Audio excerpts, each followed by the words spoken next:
This is a presentation of the Oklahoma Sports Network.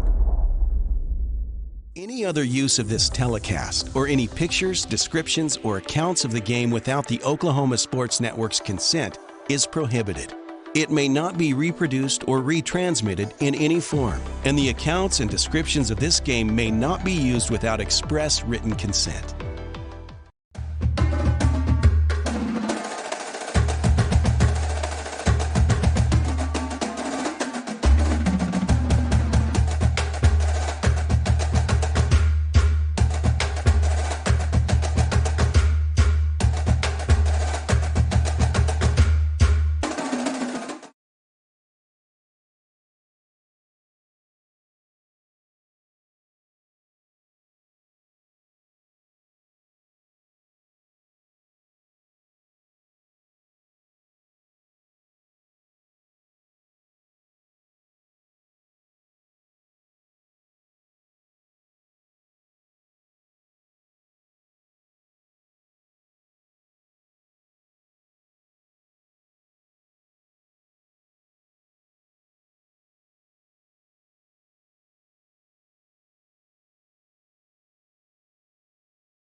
Experience the best wash in town at Tommy's Express. You'll love our open and bright tunnels, easy loading flat belt conveyor, unlimited membership, and free vacuums and mat washers. Experience the difference and visit Tommy's Express today.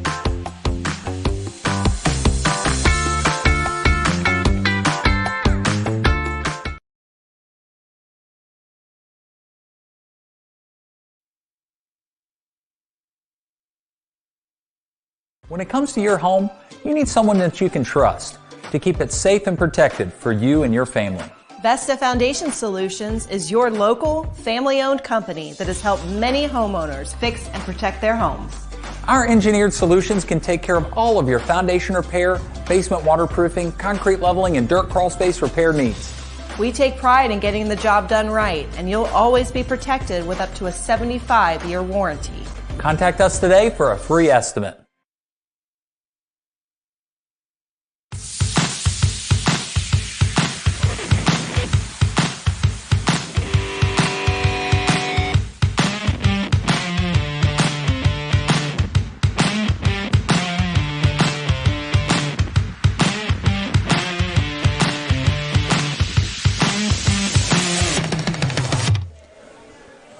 All right, good to be back on with you here. Sorry we had audio difficulties. That's all on me there, but we're back on with Coach DBC. All right, Coach, go and introduce us to these two athletes you have with us here.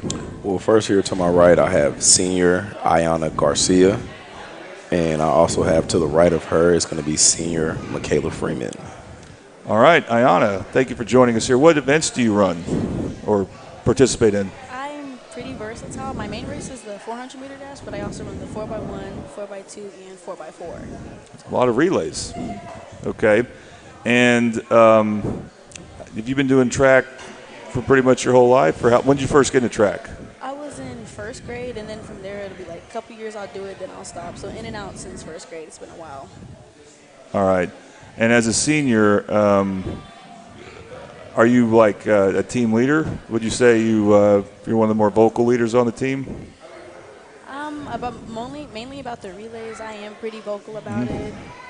As far as when our athletes have the dedication and commitment, those are very important. So I am very vocal about that. And on the relays, do you run a different leg each time, or what do you normally run? Which leg do you normally run of the four? The 4x4? Yeah, or any of the three, yeah. 4x1, I'm the third leg. The 4x2, I'm the first leg. And 4x4, I'm the first leg as well. Okay, so for the first and third legs, they hold the baton in the same hand? It depends on the rotation, if they want to start left or right hand. Okay, and I assume you girls have to do a lot of practice to make sure everything's pretty tight? Mm-hmm. And what's been a couple of highlights you've had this season?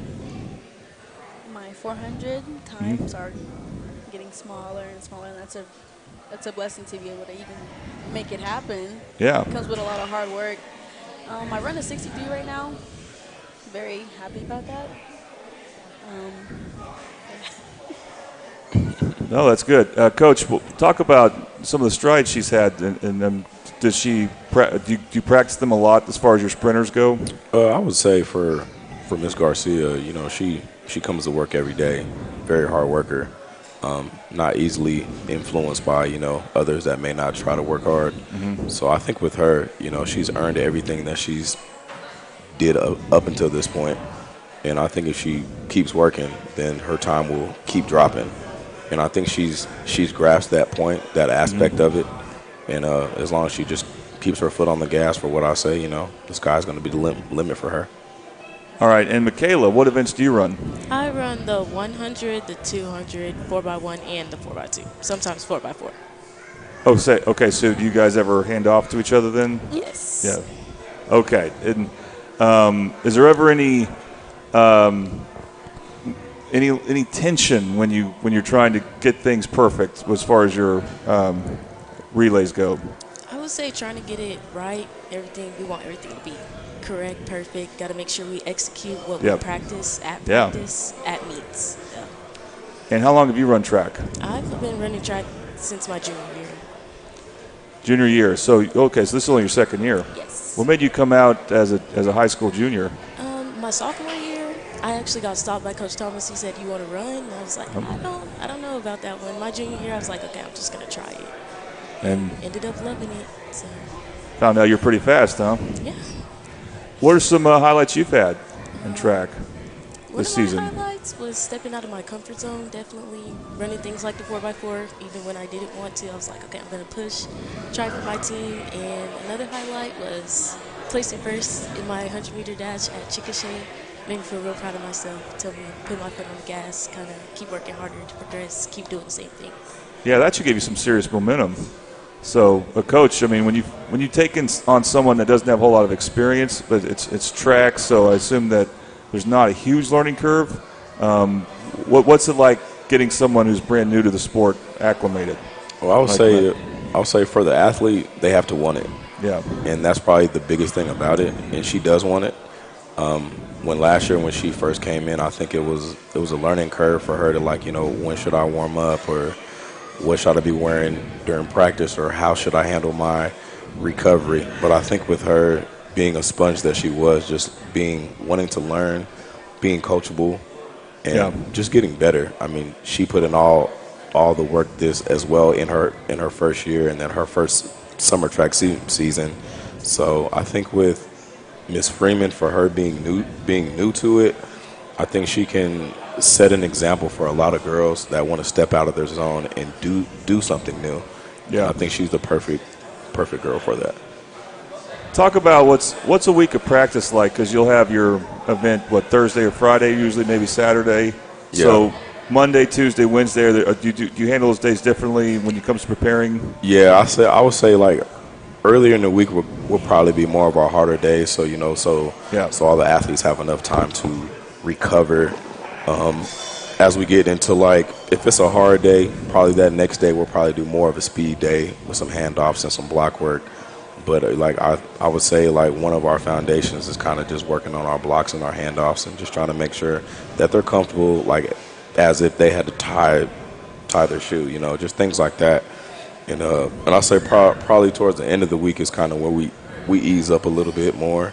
Mm-hmm. We definitely try to make sure that they ice every day, with it getting hotter now, with some athletes dealing with just small injuries, whether it's with the shin splints or, toe injury or just things like that. So just trying to stay the course and just stay on the pace that we are on, pretty much.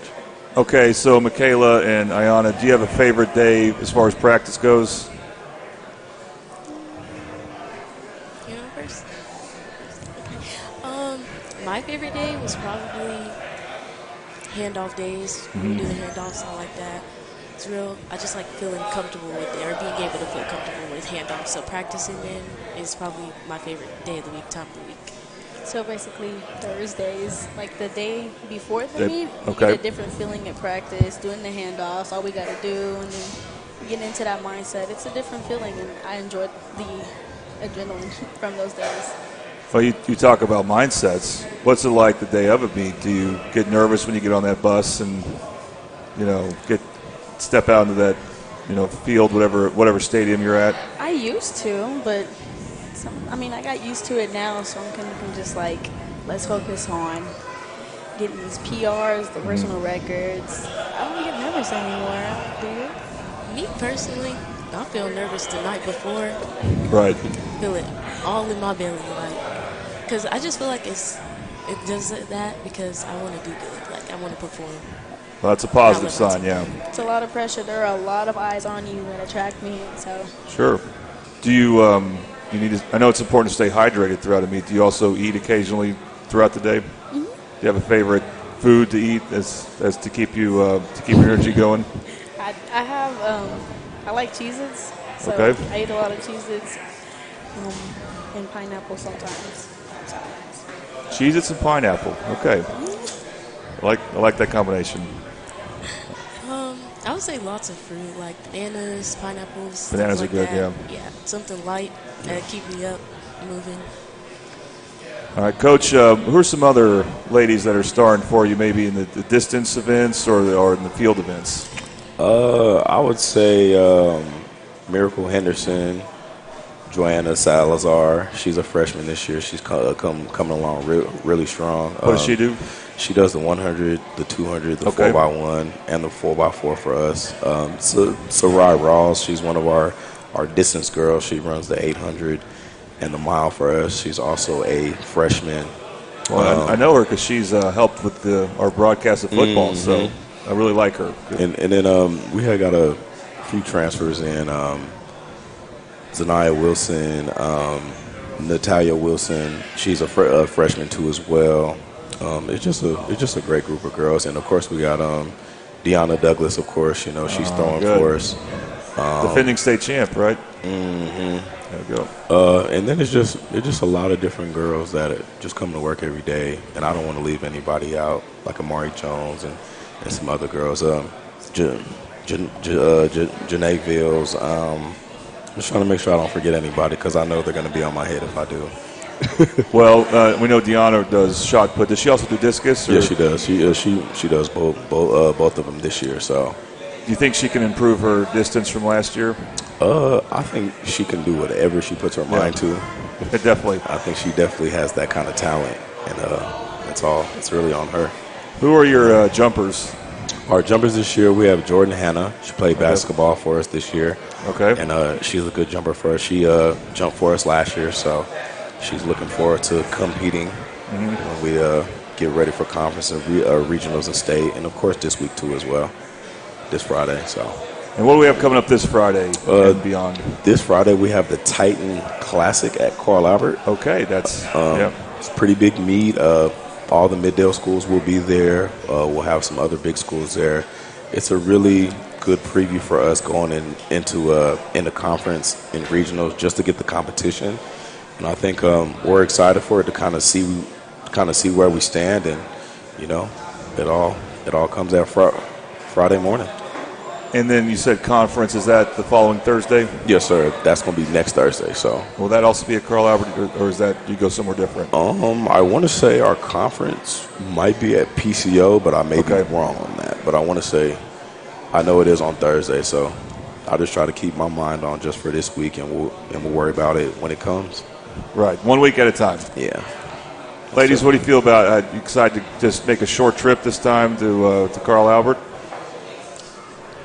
I kind of like the long drives, but I'm definitely ready to see other schools in our district, if anything. There's going to be a lot of schools there, a lot of competition. I'm kind of excited to see what goes on there. Very excited. Yeah, are you familiar with any of the Carl Albert or Del City competitors? Yeah. If you girls could run like a fifth event or something like that, what would you like to do? That's a good question. If I could run a fifth event, I would probably just run the 4x4, to be honest. Okay. I run just about every open 2. I would run an open 200 if I had a fifth event. Now, what does open mean? Just individual races, like your own lane and stuff. Okay. Well, there's still a chance. I don't know what the latest is with this, that we can get the Carl Albert meet on this Friday. We do need some advertisers, so if you're interested, please contact us. Let's go ahead and show the Midwest City Track fundraising card. See if we can get this on the screen here. All right, there it is. So if you need help downloading this card to your phone, let us know. But you can come to this Buffalo Wild Wings location anytime, any day of the week, any time of day between now and May 17th. And Midwest City Track, both boys and girls, will receive 10% of the proceeds. So please keep this in mind and support both the boys and girls at Midwest City Track. And sounds like they have a lot to be excited about these next few weeks. All right, Coach, thank you very much. And again, appreciate you coming on.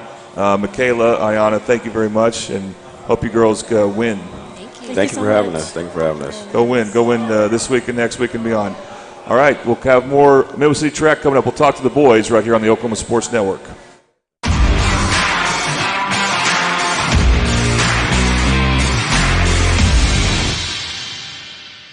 Have you ever seen an insurance commercial and asked yourself, are they really telling me the truth? Well, guess what? They're not. Somebody runs a red light, and you think all of a sudden their insurance company's going to be all neighborly about it? Insurance companies aren't in the business of saving you money. They're in the business of keeping your money. So remember, save our number in your phone so when tragedy strikes, call Rob and Will. Red Plains Plumbing has been offering reliable commercial and residential services to the OKC metro area for over a decade. From new construction and remodeling to residential repair, they can handle jobs of all sizes.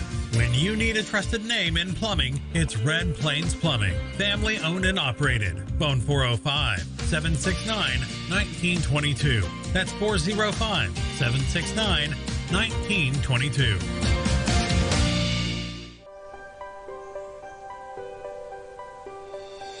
If you've lived in Oklahoma long enough, you'll know that we get extreme weather. With that extreme weather comes hail damage to your roof and an insurance claim. When that happens, there's not a better company to deal with on your insurance claim than Cantrell Roofing and Construction. Since 1987, Cantrell Roofing and Construction has proven to be the best in the business. And always remember, got hail? Call Cantrell. Call them at 405-642-8558. Let's go.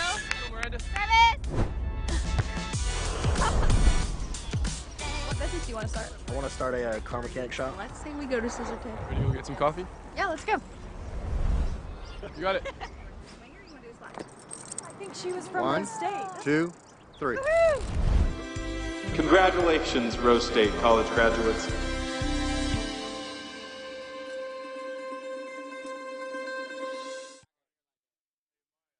College is more than just going to class.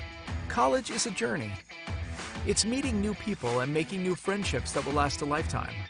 It's learning from professors who care about you and your success. And finding out it can be really fun and rewarding. It's discovering that thing you want to do for the rest of your life. Cameron University is all about helping you grow and succeed. Because your success is our success.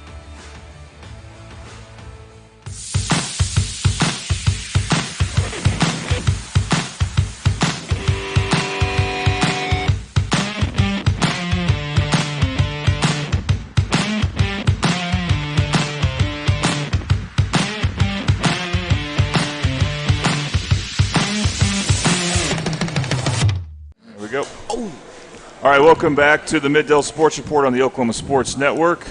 And I'm happy to be joined right now by the Midwest City Boys Track coach, Tim Thomas. Coach, I know you have a real heart for freshmen because you teach like 2 different freshman classes. And then yes, I do. And you also help with the freshman football team. Yeah, no, I got out of football this past year. Yeah, so I coached cross country.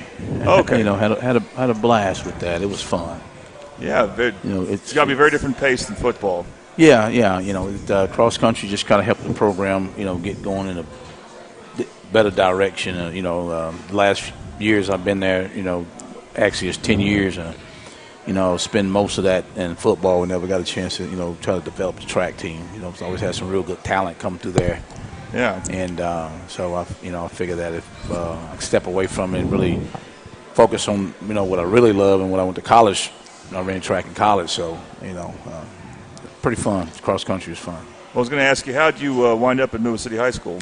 Wound up at Midwest City High School. Coach Hall brought me in with him. I was coaching over at Northeast Academy. My boys were runner-up in 11, and then we were state champions in 12. Mm-hmm. And then Coach Hall, we've known each other for a long time, and he, brought me over to get the track program going on the boys' side. Been down after Huff, and that crew was in there, and end up getting some good results over the last few years since I've been there. So we've been pretty good. So you've been the head coach as long as you've been in Midwest City High School? Yes, yeah. Okay. Boys, yeah. What goes into building a track program? What are some important things to consider?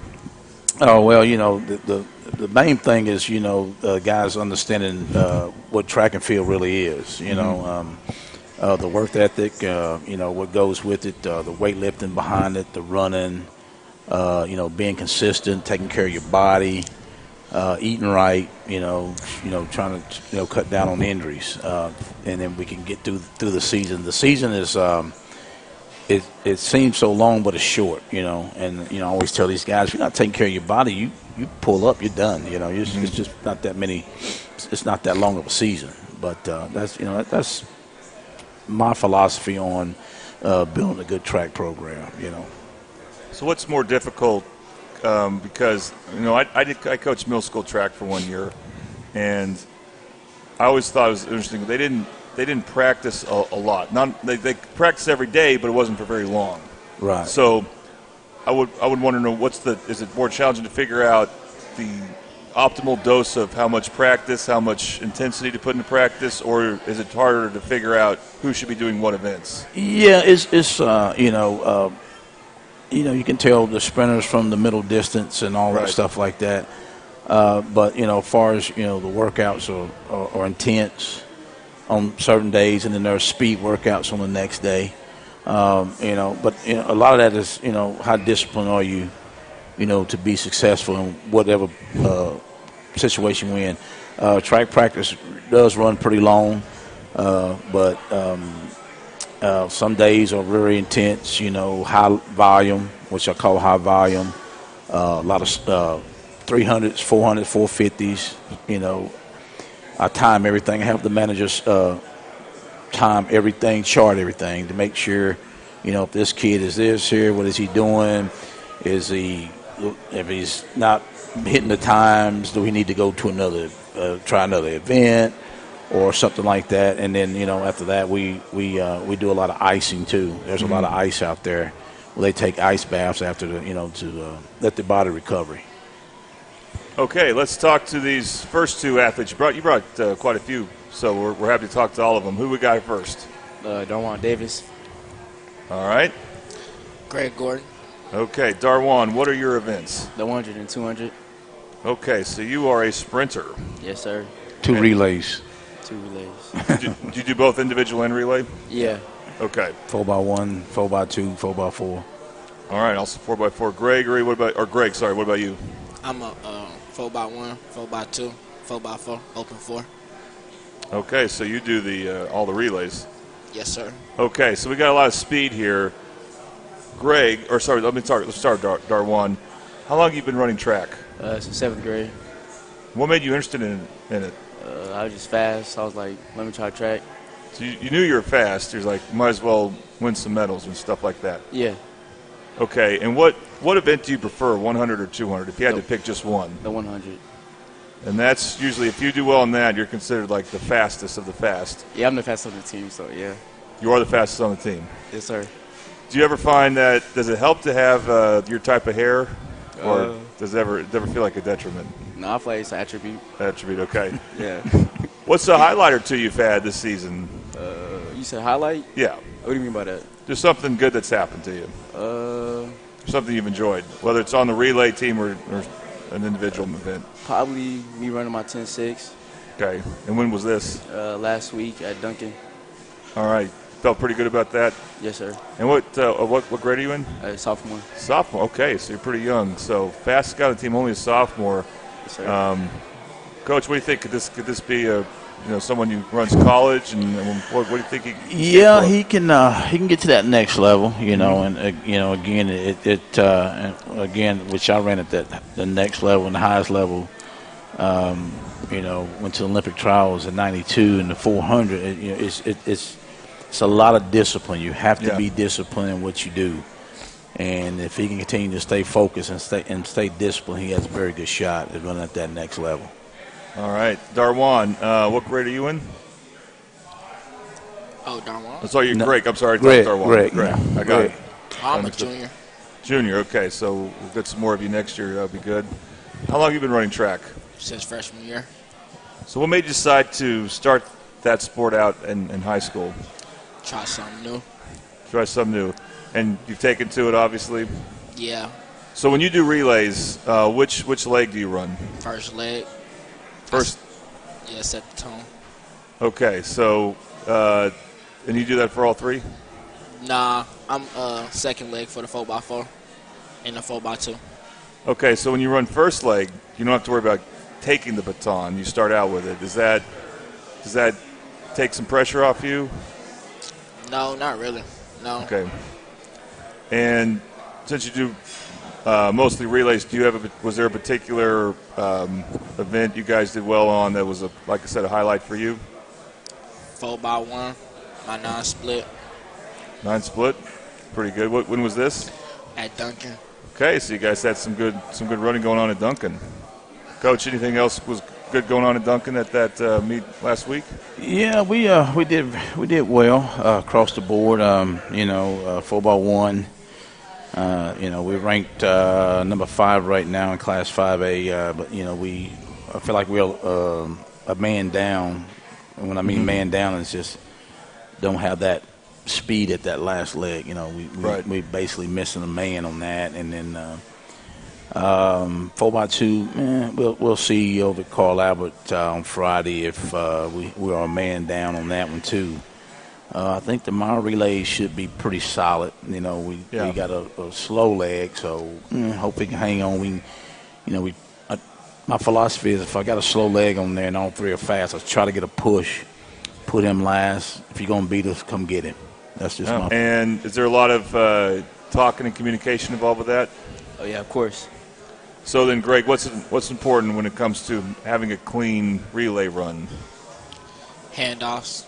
Yeah. Trust. Yeah, and you have to do it kind of without. When you receive it right, you have to do it without even looking. Yeah. Yeah. So there has to be a lot of technique involved. And who else is on these relay teams that helps you guys be successful? Like, who are some other guys that you practice this with? Last year, LaViolet and David Walker. All right. Anyone else you want to mention, Greg? No. Okay. Coach, who are some other sprinters you have that have potential or doing well? Well, this year we was fortunate to get Mark Jackson out, basketball player. Basketball, I think the years I've been here, I've only really had 2 basketball players that really contributed to the team. Caleb Corpue, when I first got here, he was a 2-time state champion in 300-meter hurdles. Ended up going to Belmont to run hurdles, and then Mark is, also has really come along from basketball to track, in which he's helping us. He's on our 4x2, and he's also on our 4x4. He's also run 51-2 in open quarter, and that's pretty impressive from coming, from basketball with no track legs, and to come this late in the season and put up that kind of time is pretty impressive. For sure. So he's ranked, I think maybe 8th in the open 4, which you have a shot of getting the state qualifying for state in the open 4 and get a chance to run for state championship in that individual race. Along with Greg. Greg is at 50.92. He's up in the top 10. So he has a real good shot of getting there too. So. And what do you guys think about? I know this Friday go to Carl Albert, so big event for you guys because you get to see it's close by. You get to see the Carl Albert Del City track guys and some others as well. Yeah, we get to see Elgin is one of the top teams. It's in 5A this year. Of course, Del City's there. Duncan, we just saw Duncan. They did pretty well. Lawton Mack will be there. It's basically the sprint of sprinters that's going to be at this Carl Albert meet. So, it's basically the state track meet, but just on the sprinting side of everything. Yeah. So be interesting. See how we do. Pretty tough competition, Greg. What do you think about this coming Friday? Hope we do good. Pretty confident that we'll do good. Okay. Darwan, what about you? I'm very confident in our team and everyone around us. I feel like we'll do great. Okay. Well, we're going to take a quick break. When we come back, we'll still talk Midwest City Boys Track. We've got 2 more track athletes to talk to, so we're happy about that. You're watching the Middale Sports Report on the Oklahoma Sports Network.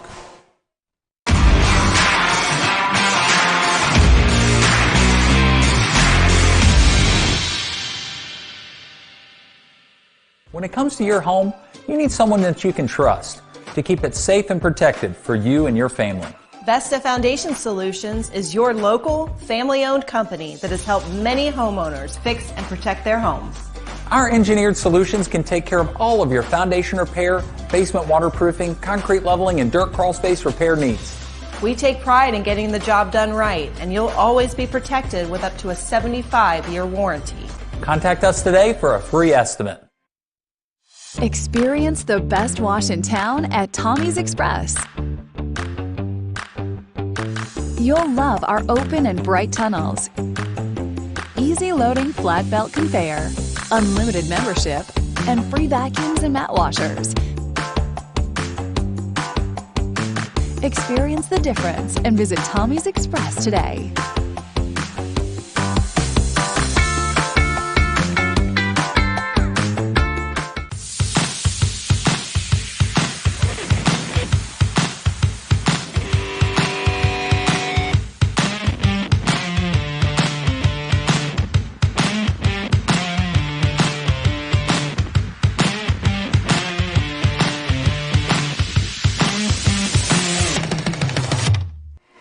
All right, welcome back to the Mid-Dale Sports Report on the Oklahoma Sports Network.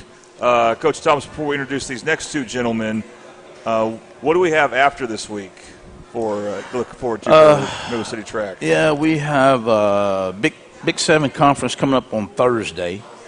Okay. And then also the regionals will start the week after that, and then we have a meet at McGinnis, so I don't think we're going to make that one. I was trying to get some other kids ran in that didn't get a chance to run all year.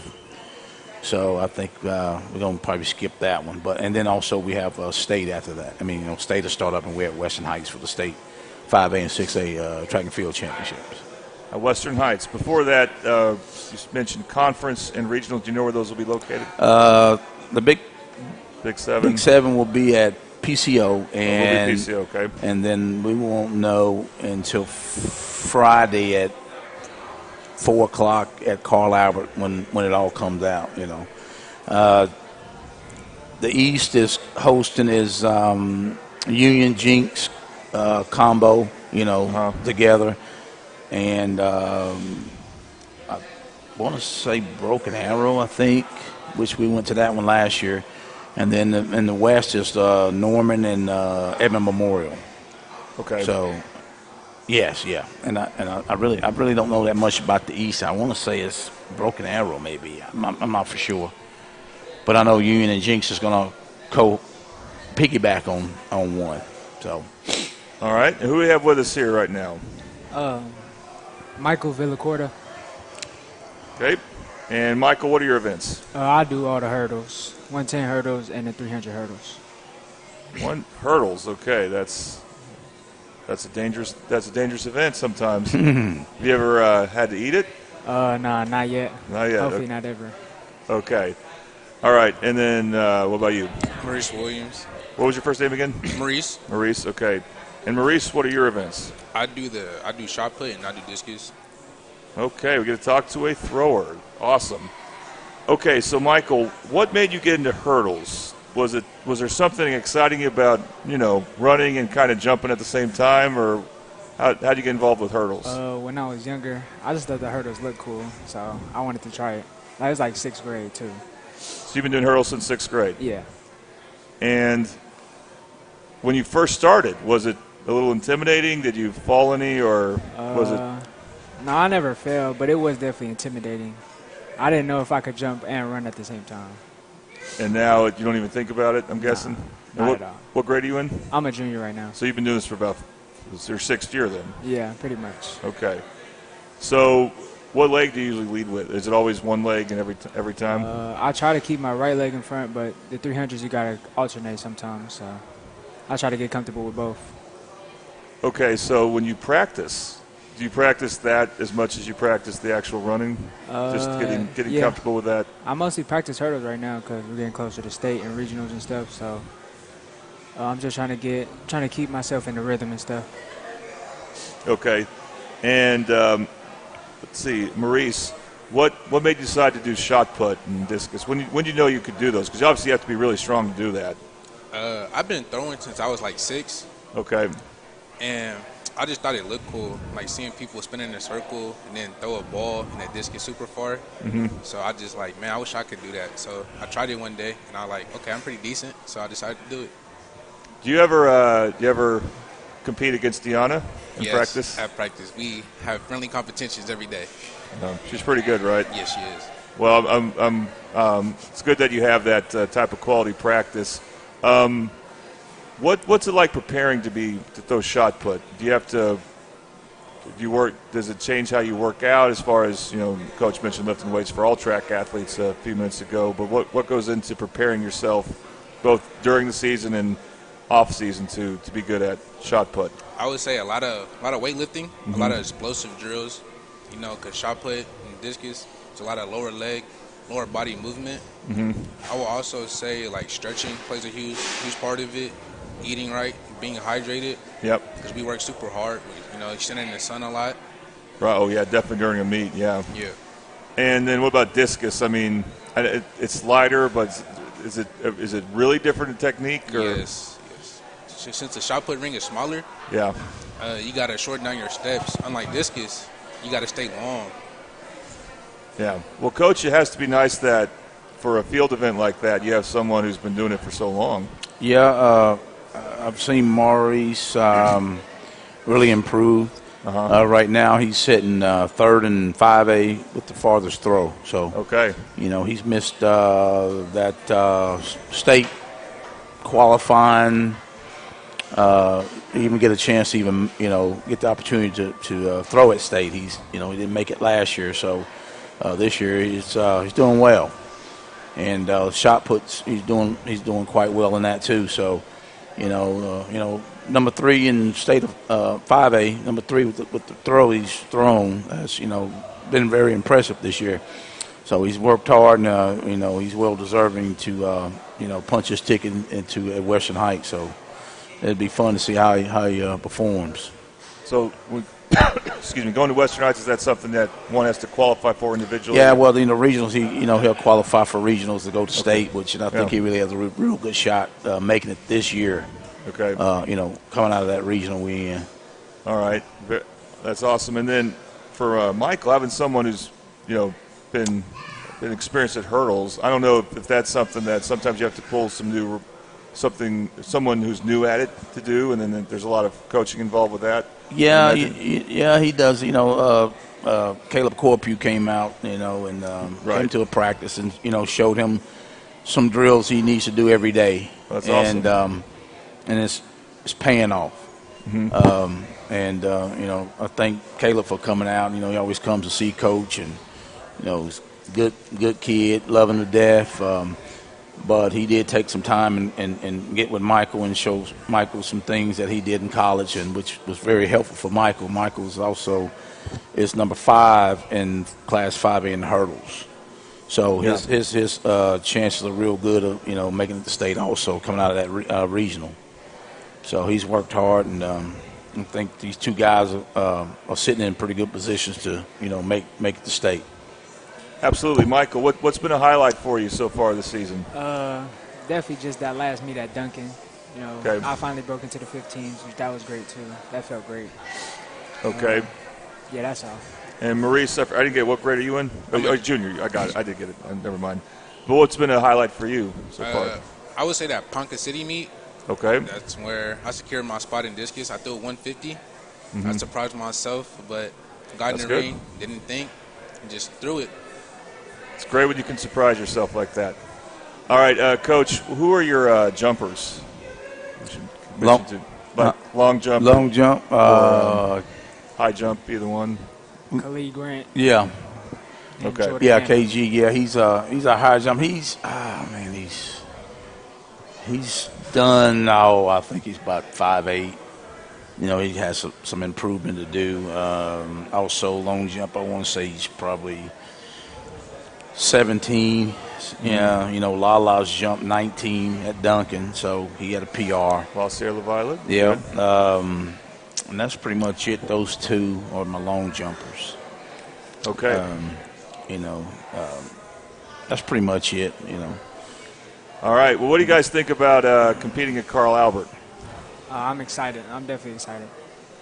I'm excited too. I'm confident in myself that I'm gonna do well. Okay. All right. Well, we'll look forward to following this event, whether we can get on the network or not. But a lot to look forward to these next few weeks in track and field for all the Middale schools, but especially for Midwest City. And, guys, thank you very much for being with us. Well, quick question. Why do you guys don't televise track and field, man? I mean, y'all do basketball and football. I'm just wondering why. Well, what's the deal? I mean, we can't get no love. I don't think I need to explain football to anything else beyond football is kind of self-explanatory. But anything beyond football, if we can get the advertising for, we will. Okay. So we'd love to expand that. We are still hoping to get that Carl Albert track meet this Friday on. Carl Albert's trying to handle getting the advertising. So. Okay, yeah, that'd be But if you know of anyone, Coach, hey, we'd love to get their name out there during the meets. That would be great. Yeah. So, anyway, yes, right. By all means, if you want to help sponsor some of the track events at Carl Albert coming up, please let us know. And if you want to help support Midwest City Track and Field, here one more time is the card to look at. And it's lasting between now and May 17th. Show any time of day, any day of the week. Show them this card. If you need help downloading it to your phone, let us know. But you come to this Buffalo Wild Wings location, show them the card. Midwest City Track will get 10% of the proceeds. All right, we got more Midwest City sports coming up. Next up, soccer, right here on the Oklahoma Sports Network.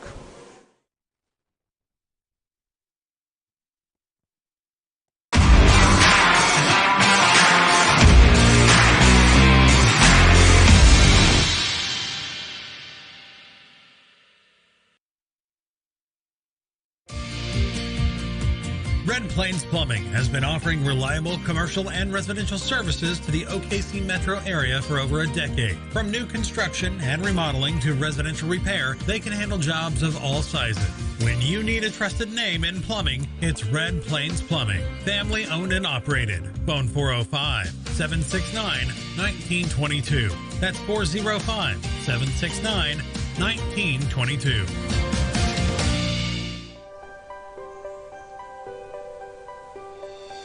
If you've lived in Oklahoma long enough, you'll know that we get extreme weather.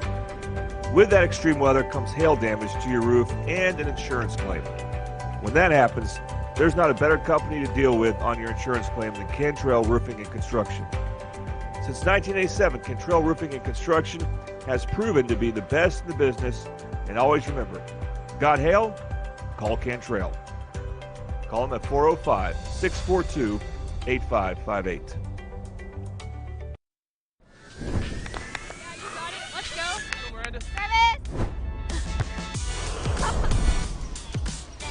Do you want to start? I want to start a car mechanic shop. Let's say we go to Scissor Tape. Ready to go get some coffee? Yeah, let's go. You got it. I think she was from One, Rose State. 2, 3. Woo-hoo! Congratulations, Rose State college graduates.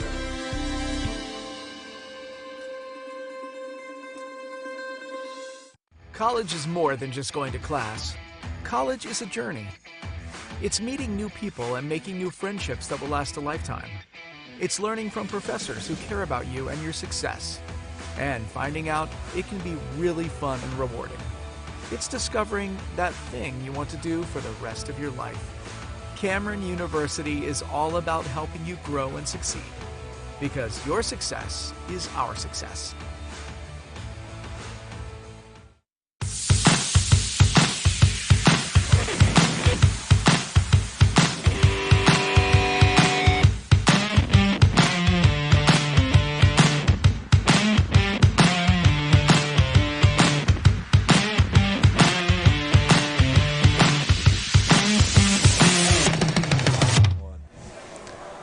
All right, welcome back to the Middale Sports Report, brought to you by Buffalo Wild Wings. As we're here at Buffalo Wild Wings, of course, where you can, Buffalo Wild Wings at Del City, support your favorite Midwest City spring sports team, and that will last between now and May 17th, and there'll be any time of day, so be sure to come to Buffalo Wild Wings for that. And of course, you can watch whatever sports we have going on, including the NBA playoffs, Major League Baseball, and much, much more. And Toonie buys houses, and they're based out of Midwest City, but they can serve many different areas. They buy and renovate homes for your needs if you have that. And they also lease and owner finance homes. Toonie buys houses.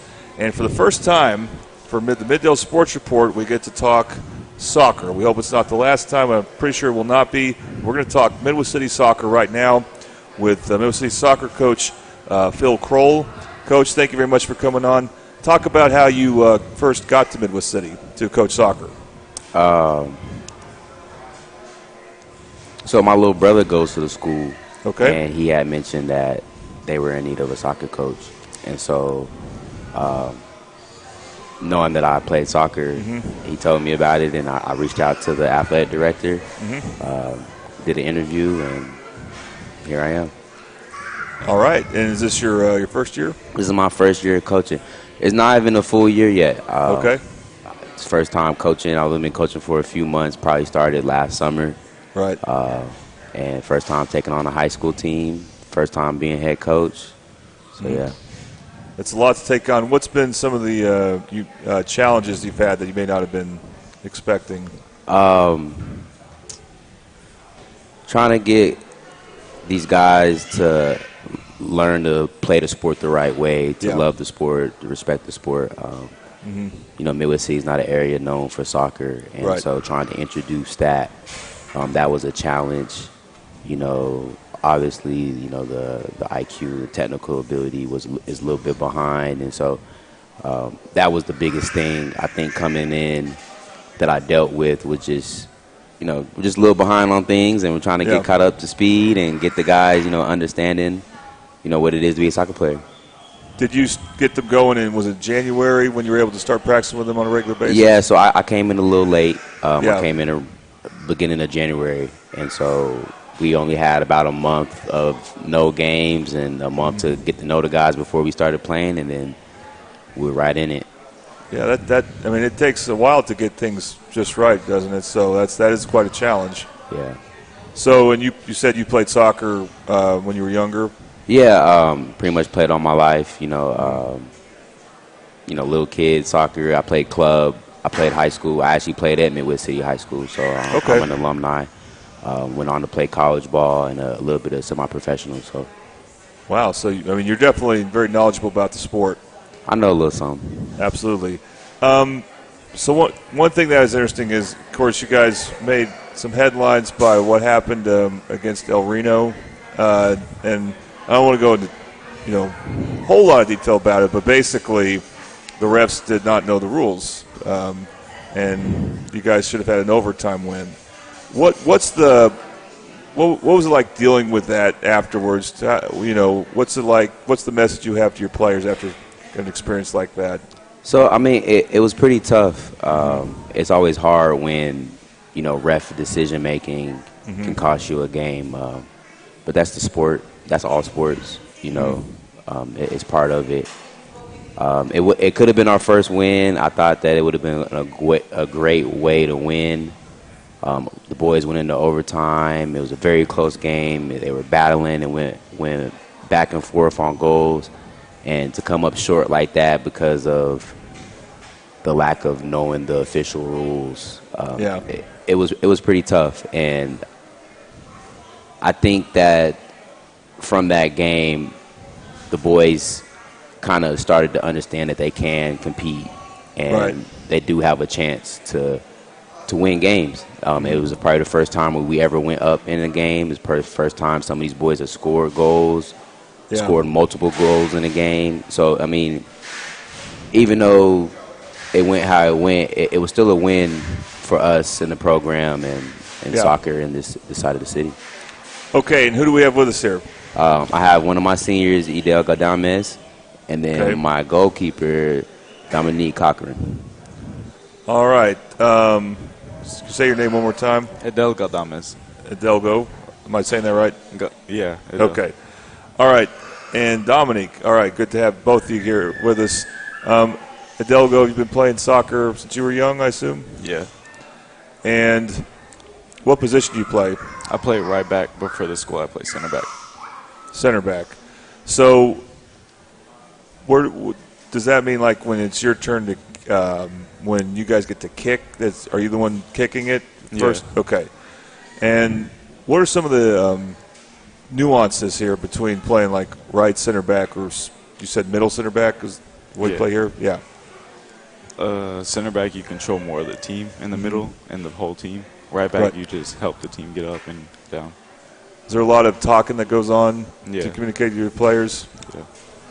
Okay, and when you guys are practicing, how much do you practice like your individual, ball skills versus maybe team formations or stuff like that? We work on that a lot in practice. Yeah. Work on both? Yeah. And I imagine also playing soccer as much as you did, you have to have pretty good footwork and endurance. Is that something, are those things you work on year-round? Yeah, I work on that year-round, yeah. Okay. And then Dominique, how'd you get into being a goaltender or goalie, whatever your official term is? I was playing for a little league team, Mm-hmm. and my goalkeeper got hurt, so I went in, and I just started playing from there. Okay, and this was what grade were you in? I was in second. So you've been doing this since you're in second grade, and are you a sophomore? Yeah. Okay, so that's spanning 9 years now, and you just like being goalie and have done it ever since? Yeah. And obviously, the one interesting thing about goalie is you get to use your hands. You're the only player that does that. What are some important nuances for being a good goalie, in your opinion? Like, what's some important characteristics?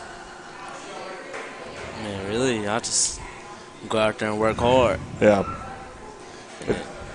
Well, have you had some really good saves this year? Yeah, against Del City.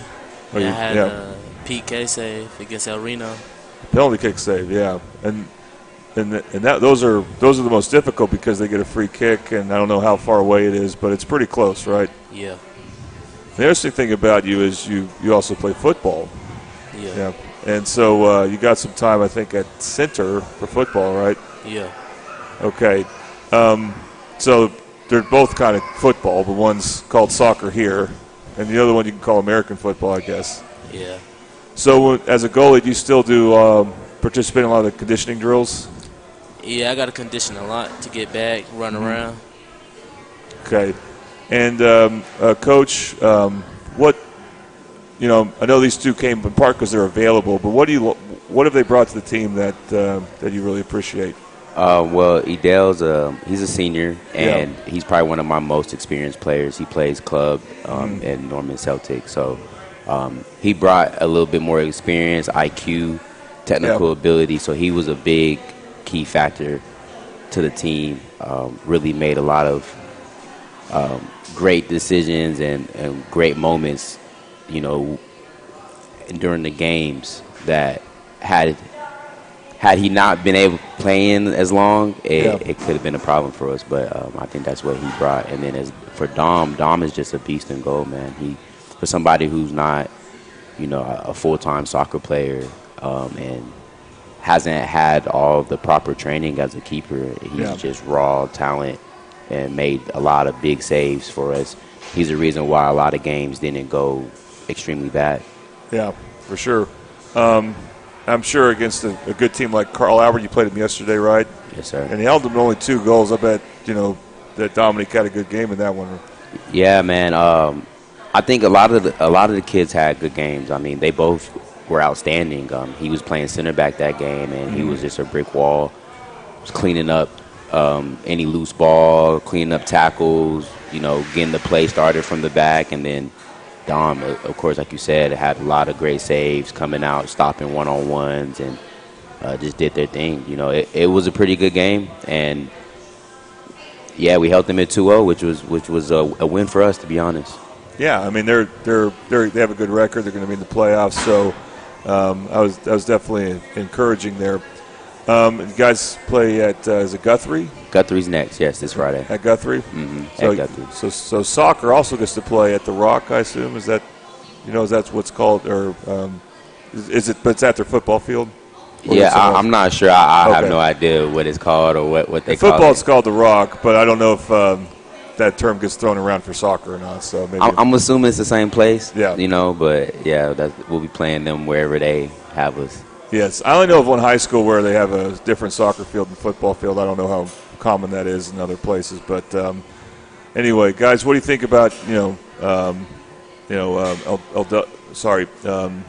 Delgo. What do you think about playing your final game for Midwest City here? I love the team. Yeah. I'm going to miss it. The senior moments that I had with the team. Even though I started my junior year, I made friends here, and it was nice. Awesome. Dominic, what do you think about taking on Guthrie? I'm going to miss the Guthrie game. Yeah. I just feel like we're going to go in there, turn up. Well, you're going to miss your teammates that are seniors, right? Yeah. But you'll be back next year. Hidalgo, apologize if I keep mispronouncing your name. No, it's just Edel. I don't know why Edel. he ain't correct you, but it's Edel. Edel, okay. Yeah. Your coach talks about playing club soccer. What's the schedule like for that? Is that something you do year round? Yeah, that's year round. But during high school season, we practice only during Wednesdays. Okay. Yeah. Okay. Yeah. I can see how that kind of they could coexist. But so after this, you'll have games on for club soccer. Is it once a week? Yeah, we're finishing our season right now. We only got like 2 games left. Mm-hmm. Yeah. Are you hoping to play college ball? Yeah, I verbally committed to Rose State to continue playing. Okay, so you'll be close by. Yeah. That's awesome. Rose State, one of our great sponsors there. And, Coach, when you think about how you're just the difficult circumstances you had taking over, coming in late, like you said, do you have an idea in your mind, like what these players could do with like an off season for the ones coming back anyway, as far as how they could, get better and have more success coming up? Yeah, more soccer, man. Yeah. More playing, more watching. Mm-hmm. Touching the ball every day, going outside, getting touches in, and practicing, working on skill moves, and then watching the game, studying it, learning how to play the right way. There are so many games coming on throughout the week that it's easy to catch a game, different leagues, different players. It's easy to learn, and so and nowadays you got the internet, so the kids just need to be playing, man. They need to be playing every day if they want to be good, and that's what I think can help this program. It can help this side of the city and any kid that wants to be a good player. That's good to hear. All right, well, let's show the soccer card, the fundraising card for Midwest City Soccer. This goes for both girls and boys, and you can show this card when you come to this Buffalo Wild Wings location anytime between now and May 17th, any day of the week, and Midwest City Soccer will receive 10% of the proceeds. If you need help downloading this card to your phone, let us know. Just need to get on your phone. You don't have to print it out or anything like that. All right, so guys, thank you very much. We really appreciate you being on. We hope to give more attention in the future to Midwest City Soccer, and hopefully you guys can keep building. So keep building, and we really appreciate your time again. All right, thank you. Coming up, we got one last segment with Midwest City Baseball. You're watching the Middle Sports Report on the Oklahoma Sports Network.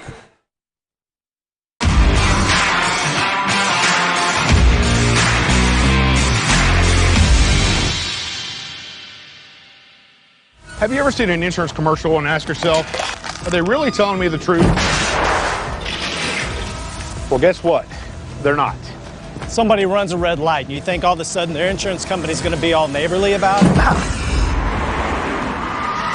Insurance companies aren't in the business of saving you money. They're in the business of keeping your money. So remember, save our number in your phone so when tragedy strikes, call Rob and Will. When it comes to your home, you need someone that you can trust to keep it safe and protected for you and your family. Vesta Foundation Solutions is your local, family-owned company that has helped many homeowners fix and protect their homes.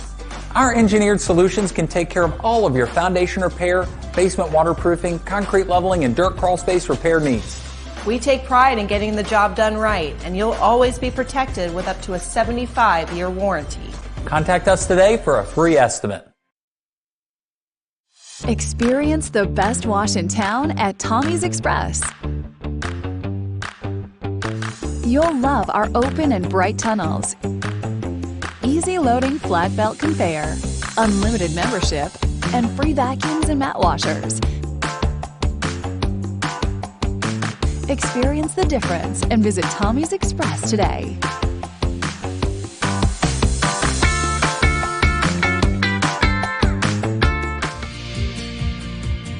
Plains Plumbing has been offering reliable commercial and residential services to the OKC metro area for over a decade. From new construction and remodeling to residential repair, they can handle jobs of all sizes.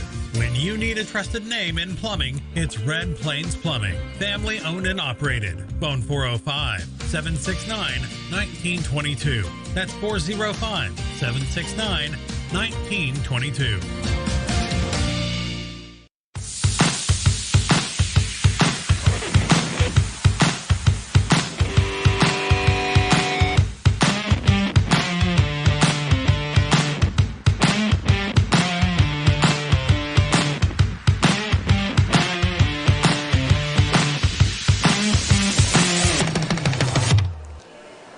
All right, welcome back to the Mid-Dale Sports Report on the Oklahoma Sports Network. And now we will talk Midwest City Baseball. Here we get to talk with Midwest City Baseball coach Joe Haddix. First, let's show the standings for 5A District 2. And as you can see, Midwest City is in third place. Behind them is Lawton MacArthur. They're 3 games back in the loss column, so it's unlikely, or not, it's impossible for Lawton MacArthur to catch up. And then Midwest City, by splitting with Elgin, they're 2 games back. Elgin has a tiebreaker, so Midwest City is in that third spot, and that's probably what it'll be. And good overall record, good district record, and we'll enjoy talking with Coach Haddix more about the season. All right, so Coach, is that how you see it? You guys are penciled into that third seed? Yeah, there's obviously a small chance that we could bump up to 2 if Duncan sweeps Elgin and scores enough runs, and we have two incredible games against Mac and beat them by a large margin. I think we'd have to run rule them twice, and then Duncan would have to beat Elgin by like 5+ twice. Okay, so you could get a tiebreaker against tiny Elgin. chance. It's, okay. We talked last night, and it was really like just focus on what we can do and go win 2 games next week, and then wherever we fall is where we fall. So. Well, that's good. That'll give you something to play for, at least especially in Game 1 on Monday. And, I mean, you know, it was a big win for you guys this past Monday, going to Elgin and winning 1-0. And then you got to see how good their lineup was the next day. So for that game that you won, how good was Stefan? I mean, he had to have his A game for that, right? Yeah, I mean, I think he allowed 3 base runners. Yeah. 1 hit, 2 walks. 82 pitches in 7 innings so he was pretty efficient. Really didn't have everything working. The changeup wasn't working well, but he was getting ahead with the fastball consistently, and both breaking balls were working. And the wind was blowing straight in. Yep. So anytime that's the case, especially as hard as it was blowing, you can pitch with a little more confidence. You feel like you can challenge guys a little bit more in the zone, knowing that even some of their best swings aren't going to hurt you. Yep. And then on top of that, we made every play. You know, we did not allow them to get on base via error once. So, and anytime you can do that, you give yourself a good chance to win. I don't care who you're playing against. Yep. And then I noticed one interesting thing that was different than from the week before is you moved Lincoln King up in the batting order. So was he batting pretty well heading into this game? And I know he ended up scoring your only run on Monday. Yeah, and Lincoln's a guy that when he's going right, doesn't swing and miss a ton, at least with 2 strikes. And for Devin was originally our 2-0 hitter and had been a 2-0 hitter for a while, and he was kind of in a little bit of a slump. So it was more about moving him down to see if he could get some more fastballs and try to get him more aggressive early in counts. And Lincoln, for us, who had been a great on-base guy, and great with contact and bat to ball and great speed, just made the most sense as a 2-hole in absence of Devin being there. Right. And when we did your game, of course, yesterday, and I was really impressed. I mean, of course, I knew Brian was going to do his thing, but Kevin Nelson, not only is he back to playing, he's playing first base for you. And I know early in the season he wasn't quite in game shape. So talk about how far he's come to get to this point now, because he had a good day at the plate yesterday. Sure, yeah. I mean, he's had a good year, really, offensively, and hasn't really been fully healthy until recently. And he dealt with a knee injury that he had torn a meniscus or torn an ACL, had a bad knee injury a couple years ago, and it started acting up again this summer. And so he spent probably 6 months off of his feet. And so, yeah, was way out of shape, and it hindered him early, and we ran into some re-injury issues after the season started. So for him to be healthy and swinging the bat the way he is right now is really big for us, because it's going to force teams to throw to Brian more often. Right. Because we have a guy right behind him who's swinging it just as well and has the same type of impact with the bat, can leave the yard, can put the ball in the gap. So, and last night, I mean, 2 barrels that scored runs each time. So has a chance to be a big RBI guy for us, and we're still trying to work him back into where he was last year and the shape he was in last year.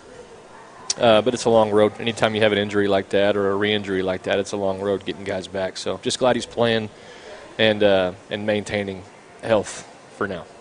Now, he was your catcher last year, and this year it's Terrence Rideau. The interesting thing is he's a freshman, so you're putting a freshman at catcher, which that has to be that doesn't sound always great because of all the nuances that go into being a catcher and handling the pitchers.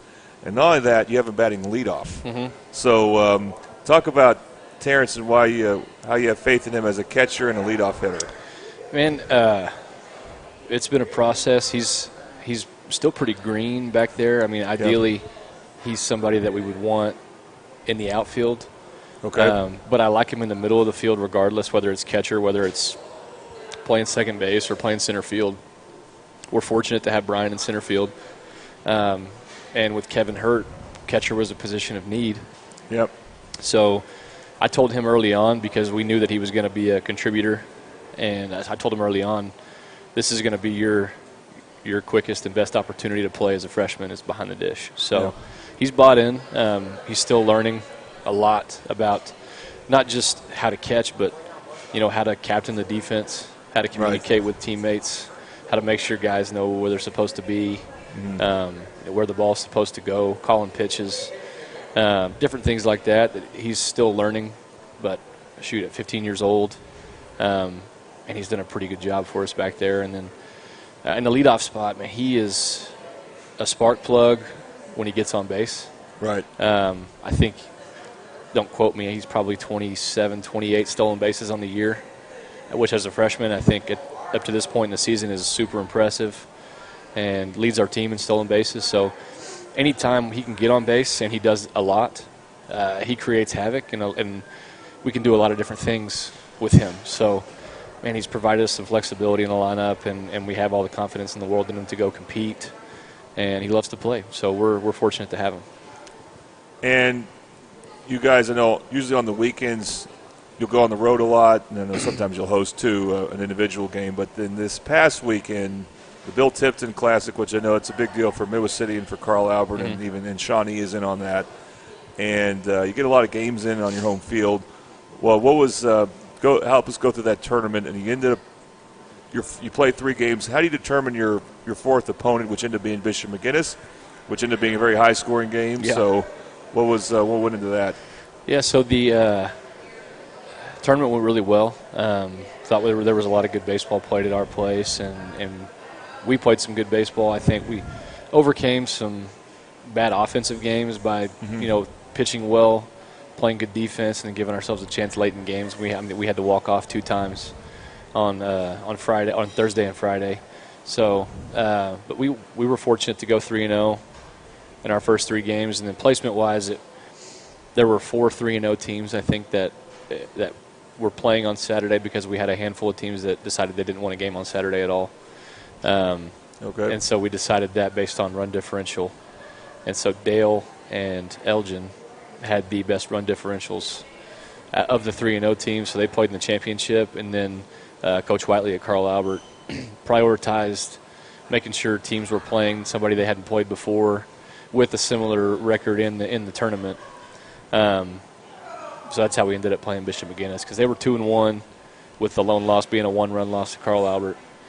And we were 3-0. So, yeah, and then, man, we 16-14 was the final score of that game, and we kind of emptied the bench on the mound. I would imagine, yeah, because you want to save your arms for Monday and Tuesday, and then you already used your other good arms before. So yeah, and we didn't get a good start, which happens.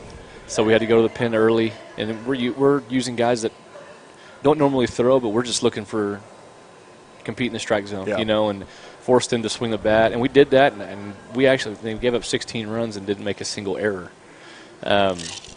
We just walked a ton of guys. So I thought we saw their best arm, and got to him pretty good, I thought.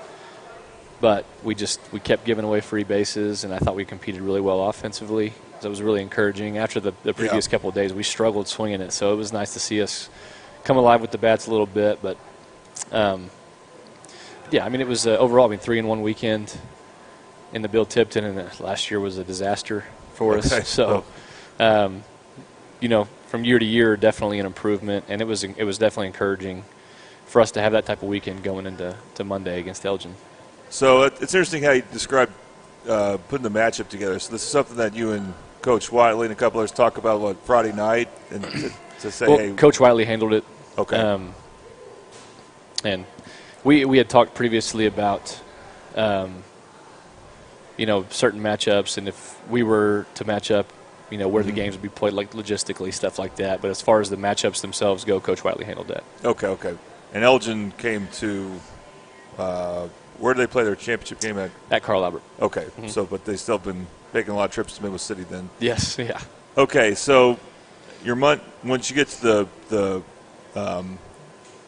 top part of the district play, and you're throwing Stephan on Monday and Kenny on Tuesday, and to win in a regional, you might need a really good outing from a third pitcher, and that's who you'll normally be pitching on the weekends, I assume. Who are some candidates to, if you had to play an important third game against a good team in regionals to start for you guys? Sure. Play? James Washburn he's really been my first go-to guy out of the bullpen during district games, but has also started a couple of weekend games as well. He'd be a guy that we would go to. Competes really well. Does struggle a little bit. Consistently throwing strikes. We'll walk a couple of guys, but finds a way to work out pretty consistently of jams. And then Noah Polston is another. Okay. That is a weekend starter for us, and has started on Thursdays and Fridays all year long. A little bit hit and miss. He's just a sophomore, and James is as well. But when he's on, has 3 pitches and can throw 3 pitches for a strike. And when he's confident in his stuff, it's good stuff. So, he threw a complete game for us last weekend. So he's coming on, but those are the top 2 options for us right now. Okay. And then when you think about regional possibilities, I know it's a good chance you'll probably Noble would be like the leading candidate as the top team you would be going up against. And then maybe Guthrie if you're able to host. And there's nothing's official there, but do you start looking ahead at any of those teams? Maybe not as far as how you practice, but as far as maybe scouting reports and stuff like that. Sure. Yeah. Obviously, the more immediate games are the ones I'm looking at the most, but definitely start to try to plan ahead. And like you said, not having conversations with the team about that stuff, but internally with the coaching staff, looking and seeing where, like logistically, where we could end up, and trying to communicate with other coaches about maybe helping us out with some reports or getting out and doing some work ourselves and watching them play or stuff like that. So we definitely will try to look ahead and be prepared in one direction or the other. Yeah, well, I know this has to be – I'm not as familiar with the recent history, but I would have to think this is one of the better district records you guys have had in several years. I don't know if you – this is only your second year. I don't know how familiar you are with previous years, but this team winning third with a good district record, that has to be that's a really good step for this program.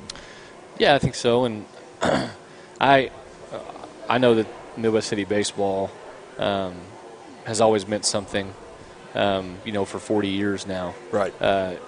It's always meant something to a lot of people, and it's a point of pride for a lot of people that went to school here. And so my goal coming in was always, set the expectations high and help our players believe that something like, playing in a state tournament, playing for a regional championship, playing for a state championship, that stuff is all on the table. And, when we took over, it didn't feel like that was something that was in their consciousness. Like, Yeah. What do you mean play for a state championship? And so I think that's changed in their minds. The players, they all have a belief. Like Monday, I think, surprised a lot of people, but it didn't surprise us at all. Right.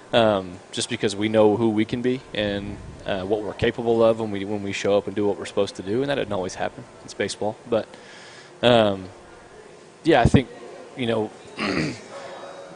district record being what it is right now is great. We fell short of what one of our goals was, which was to host a regional. Like I said, it's still a possibility, but it's not very likely. But that being said, our goal of winning a regional, playing in a state tournament, playing for a state championship, those are all still on the table. And that's the message in the locker room is, what you guys say that you want and want to play for, it's all still on the table for you. So keep doing what you're doing.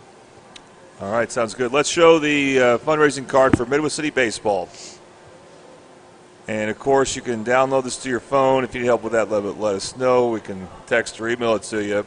And then anytime between now and May 17th, you can come to this Buffalo Wild Wings location, and whatever you purchase, 10% of that, if you show them this card, will go to Midwest City Baseball. So please support the Midwest City Baseball program.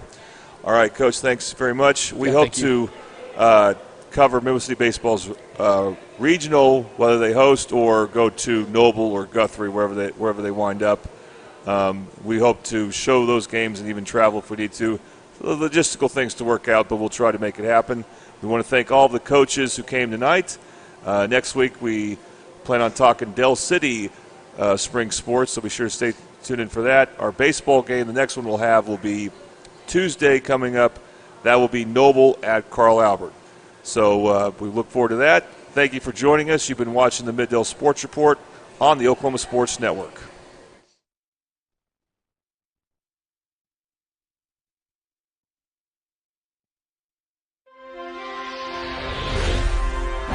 Thanks for watching this presentation of the Oklahoma Sports Network.